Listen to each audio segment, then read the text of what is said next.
Alright, I got the Trans Am charging up. It sits a little while, the battery goes dead. I'm going to start unhooking the battery so it don't do that. I don't know what's draining it, but it does take about 2 or 3 weeks for it to drain. But that one does the same thing, but the radio and alarm's always running on that one, so I can understand that. This one, there's should be nothing running. I don't know. But anyway, we're going to move that one over there. And then we're going to put that one right there where the Trans Am at, because that's the best place to pull motors, because that gives us room to get in and out of the garage and room to get in and out of the gate. And then a car can just sit there for however long until we get a motor pulled out of it. I had this thing all wrapped up and water still somehow got in here. Oh, well, I'll dry that out. But yeah, we're going to start pulling the motor out of that, and I'm going to start fabbing up a hot side for the Camaro, for my 5.3 swap Camaro. Marshall said he wanted to try the trans brake out, so I guess I'll try it out.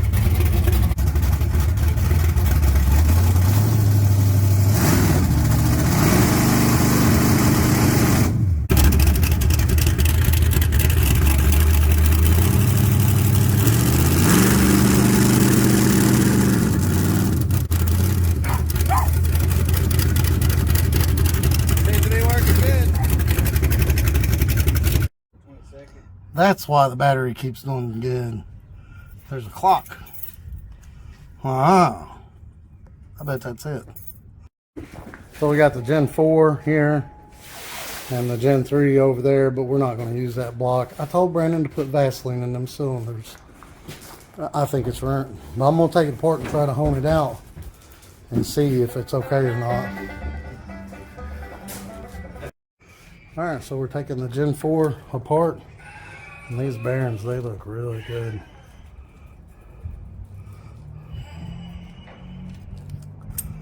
And the first thing we did, well, we took the oil pump off.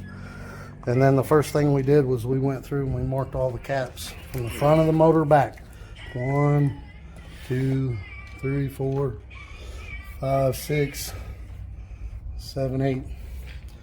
Just so we can put them back together in the correct order that we took them out. But we're not going to use that block. I'm going to take it apart and clean it up. See if it'll hone out. But he's going to trade this block and a crank for a Gen 3 block and crank, and then we're going to use the Gen 4 internals.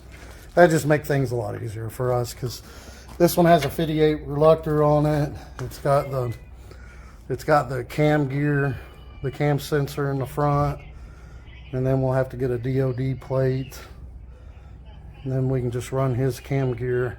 I'm assuming, guys, if I'm wrong about any of this stuff, let me know, because I don't know a lot about these LS motors, especially the Gen 4. It's the first time I've ever touched a Gen 4. But yeah, and we're just, we took the caps off, we marked them. Make sure that you put them back on the piston the same way they came off. We're putting the bearings back on them too. Might reuse these bearings because they look good. The tangs go together. That's the same as small block Chevy, and these caps are cracked. So if you put this cap on and it don't line up right, you know you got it on backwards. But the tanks should be together, and you'll notice like one side has a bevel on it. See, this side has a bevel on the ledge, whereas this side's straight up and down. Now on small block Chevy, that bevel has to go up against the crank, but I've noticed on LS that's not the way they do. And I'm not 100% sure how that orientation goes, but we're just marking them all and we're going to put them back in the way they come out. But like on a small block Chevy, the bevel side goes to the crank, the flat end goes rod to rod, and always the tangs go facing towards the oil pan. Those tangs right there, those always face the oil pan, so when I pop this one out, the tang should be on this side. But now see, that's different on LS too, because that tank is on the top. See, those are the differences. They're different. Small block Chevy, the tang goes on the bottom towards the oil pan. That's not the way that one is. Is that the way this one was? Dot goes towards the front of the motor. See, that one went tang down. Man, I don't know. We're learning. All right, we got this one apart, and I guess what he's going to do is he's going to trade the block and the crank to a Gen 3 block and crank. And then we're going to use these Gen 4 rods and pistons, and we're going to gap the rings and probably get new bearings, because some of these bearings look a little rough. See? Right there, that's a little rough right there. So we'll probably just put some fresh bearings in it. And then this one right here, this one had spun rod bearings. So the crank ain't no good unless we took it to a machine shop and got it turned. But we are going to take it apart and hone it and see if we can clean up the cylinders. And we're also going to make sure it don't have any spun main bearings. Because if it's got spun main bearings, you're better off not to use it. You're better off to get a line hone on them. And last time I checked, the line hone was like $250, $300, and you can just buy another block for that. So if it's got a spun main, we'll probably just scrap it. But if it don't, we're gonna hone it out, see if we can get that rust out of there. And if it hones out good, we'll keep that one. We'll do something with it. So this one's the same way. This is number 2, and it's got the tangs towards the top too. See, that's completely different in small block Chevy. On small block Chevy, all the tangs go towards the bottom. The beveled side goes towards the side of the crank. The flat side goes rod to rod. And that's not how LS is. I don't know what determines which way these go in, because that is something that you need to know if you ever put, you know, pistons on rods. I'm going to look more into that. But if you guys know the answer to that question, just let me know. It almost seems like it don't matter. Because they got, this is the flat side on this side, and this is the beveled side on that side. And then the tangs are up, down here, and then they're up here. So it almost like it doesn't matter. Someone had told me before that there's an offset that you have to worry about. I'm not sure. If anybody knows, hit the comments. If not, I'll just do more research on it. But this is the motor Brandon took out of his car. And it had spun mains that was knocking and squealing, and he's got different size rod bolts. Whoever built this, I don't know, man. Had different size rod bolts. I know that ain't right. Yeah, almost all these bearings are spun. This one's eat up. You can see where it was spinning on the outside. Yeah. This crank would definitely have to be turned. I just hope it didn't spin any main bearings. Because, see, like these rods, you wouldn't want to use the rods again because that cap's wore. You'd have to get them. I don't even think they're good anymore, because like on the small block Chevy, you can just grind them off and re-hone them out. These are cracked caps. They only go on a certain way. There's no way you could grind that off, and I don't know. I don't think they're good anymore. But yeah, look at that. It ate that journal up. Get me one of those phones. I found the exit wound. That's right where the motor mount is. Getting S20, Jennifer got an S20. That's really nice. But as far as I can tell, the oil pan looks fine, so that's a plus. Looks like it just right there. My phone was 800 new. I thought I seen a hole when I was looking in here next to the motor mount, but right there it is.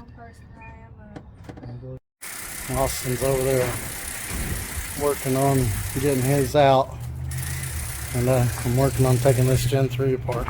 So like I said before, look, it's ate up, the rod itself, and I guarantee you if you measure that, it's not going to be the same as the rest of them, the ones that don't have a spun rod. And on these cracked caps, like on a small block Chevy, you can shim some of this off and re-hone the center of it.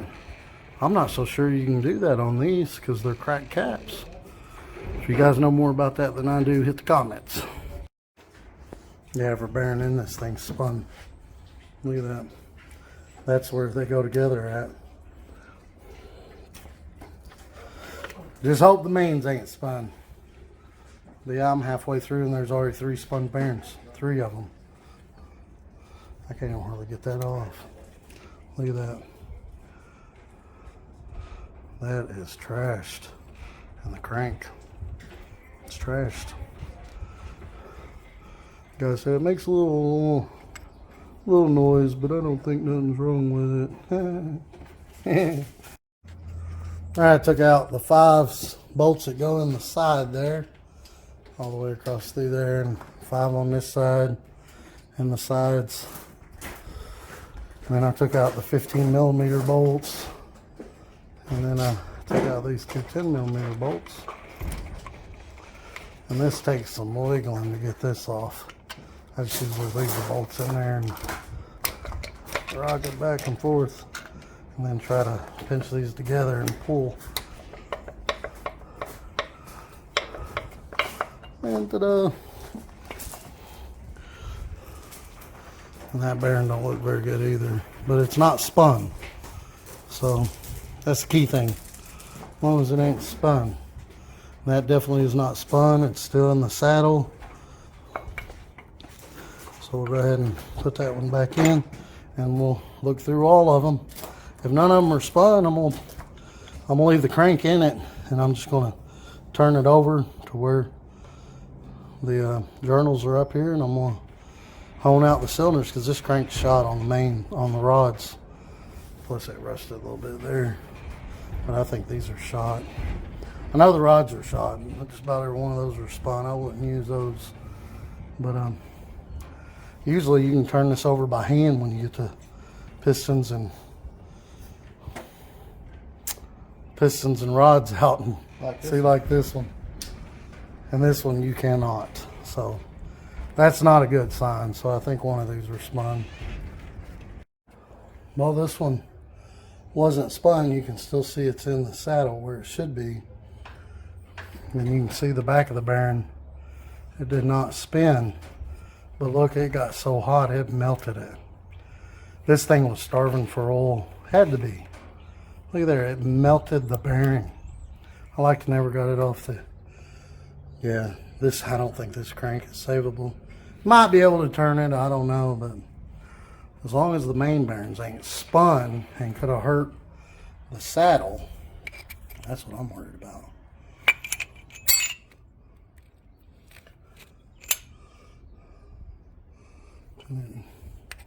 It don't look like it did. Austin's still hard at it, but I think he's about got it licked. I think in a moment we can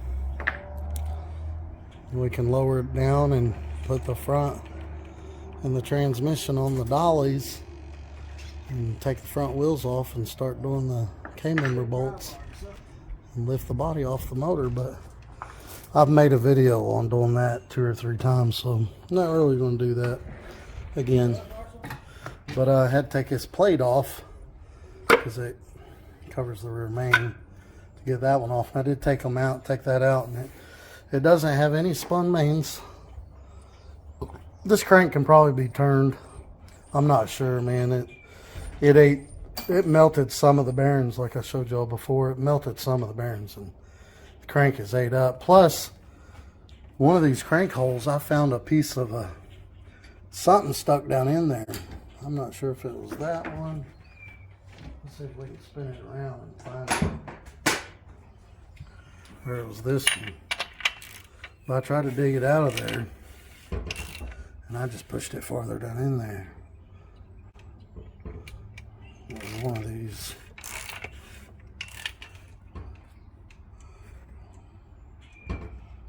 I don't know. But there's definitely something down in there. And that's not good because that clogs the oil flow. So I'm going to try to hone it out. And if it hones out, then we definitely want to clean out the oil passages, because I don't know what was down in there. It was like a piece of aluminum or something.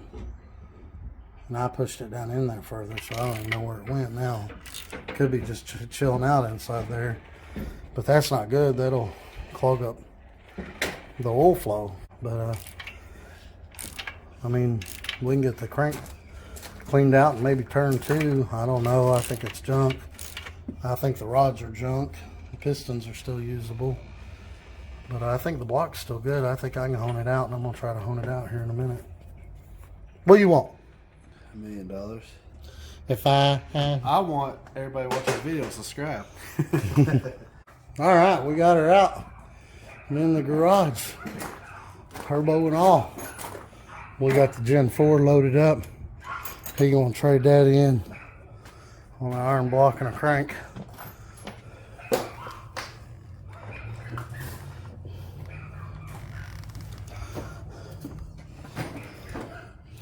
So it exited right there. Not sure how good y'all can see that. Or how good, yeah, right there. So that's cylinder 5. Here's cylinder 7. That's cylinder 5. It's 3 or 5. It ain't the one that hydrolocked, so I don't know what caused that. I mean, it had a lot of miles on it. Maybe just give out. I don't know. It definitely spun a bearing then through the rod, though. I could tell that by the wheel pressure. Guaranteed. But we'll get her apart. We'll get her up on that engine stand. We'll get this one actually cleaned up really good. Look at that. It cleaned up really good with a ball on down there.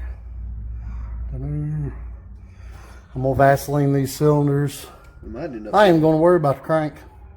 I'm gonna do all the cylinders, Vaseline them up real good. To use this one again, it needs the oil galleys cleaned out and another crank and some rods and pistons. We might end up using pretty this much one. it. Be later on the other trade. If he finds a crank, we're just gonna use this one. We just need a 5.3 crank, Gen 3. But yeah, that's gonna do it for today, y'all. Like and subscribe, and we'll keep y'all posted on this. March 18th, we'll hope to all three be at Kentucky Dragway, see what they run, if he can get his fix. Yeah, those rust bad, man. But yeah, it's out. It's out.